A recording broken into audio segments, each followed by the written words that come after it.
Hello, আসসালামু আলাইকুম। আমি শকাতুল ইসলাম টিটু। আমি আমার লিসবন পর্তুগাল এর যে জার্নিটা এটা আপনাদের সাথে শেয়ার করার জন্য নভেম্বর 2025 থেকে ছোট ছোট ক্লিপ করে রাখি।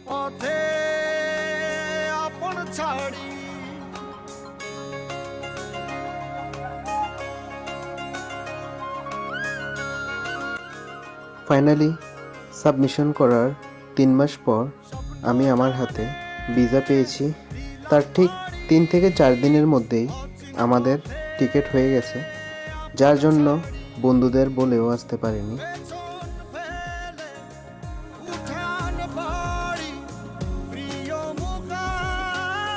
আপনারা দেখতে থাকুন আমার ও আমার বোনের জার্নিটা।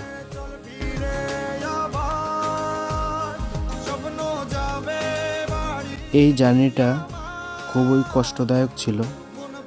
2024 তখন আমি পোল্যান্ডের জন্য ভিসা সাবমিশন করেছিলাম। তখন 6 মাসের একটা বাচ্চাকেও ভিসা দেওয়া হয়নি, আর আমি কিভাবে পাবো? যাই হোক, তখন চলে গেলাম ব্যাঙ্গালোর গিয়ে 1 বছর যে কোনোভাবে স্ট্রিট 1522 একটা রেস্টুরেন্ট অ্যান্ড পাব ছিল, ওইখানে আমি জব করেছি।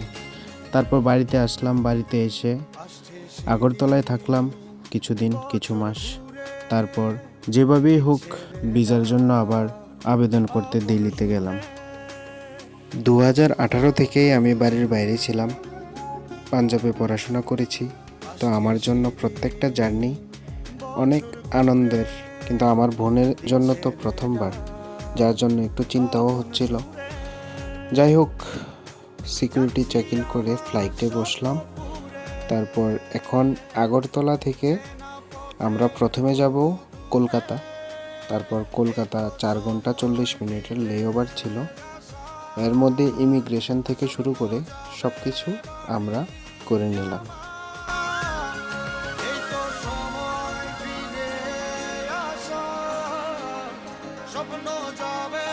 এক ঘন্টার মধ্যেই চলে আসলাম আমরা আগরতলা থেকে কলকাতায় এসে কিছুটা ফ্রেশ হয়ে তারপর সকালবেলা কোনো কিছু খেয়ে আসিনি আমরা।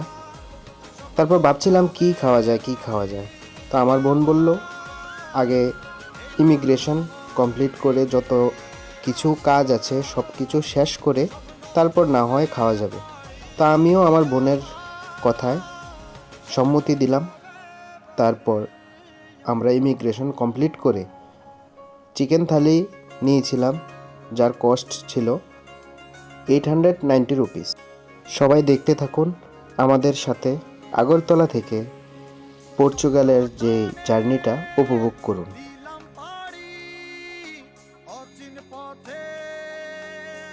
890 রুপিসের চিকেন থালি মোটেও স্বাদ ছিল না। যাই হোক, তবুও পেটের মধ্যে খিদা ছিল, যার জন্য সব কিছুই ভালো লাগলো। তো 4 ঘন্টার লেওভার কলকাতায়। তো ভাবলাম আমাদের সবার প্রিয় সফিউল ভাইয়ের দোকানের পান, তো ভাবলাম খাওয়া যায়। তো একটা পানই ছিল, আমরা ভাই বোন মিলে পানটা ভাগ করে খেয়ে নিলাম। তারপর ভাবলাম সব কিছুই আছে আমাদের কাছে, নেই শুধু নেক পিলো। দুটো নিয়ে নিলাম 1500 টাকা দিয়ে। ইতিহাদ এয়ারওয়েজের বোয়িং 777 এয়ারলাইন্সে করে আমরা এখন এখান থেকে যাব আবুধাবির উদ্দেশ্যে।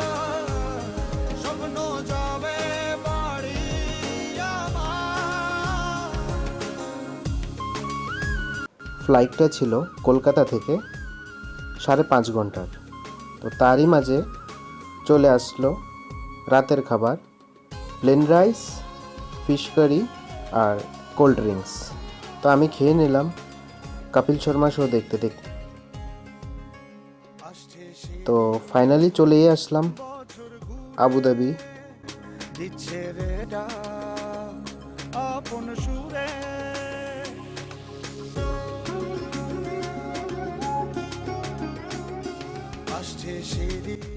আবুধাবি এয়ারপোর্টটা ছিল খুবই সুন্দর, যেখানে আমাদের 2 ঘন্টা 25 মিনিটের লেওভার ছিল। তারপর ফ্রেশ হয়ে চলে গেলাম লিসবনের উদ্দেশ্যে।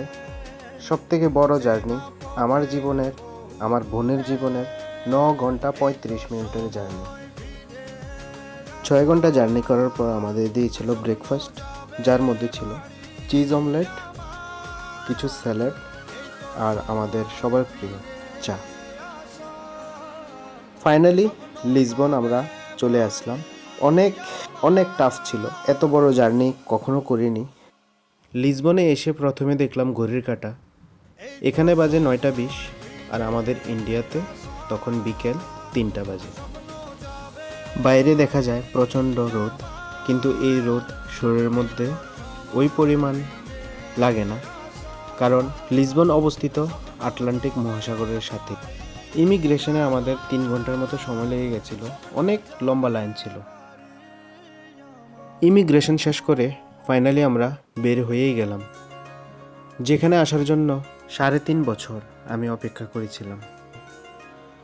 এখানে আমার মামা, মামি, মামাতো বোন, ছোটো মাসি, যাকে আমি সব সময় আম্মু বলে ডাকি, সবাই ওরা এখানেই থাকে।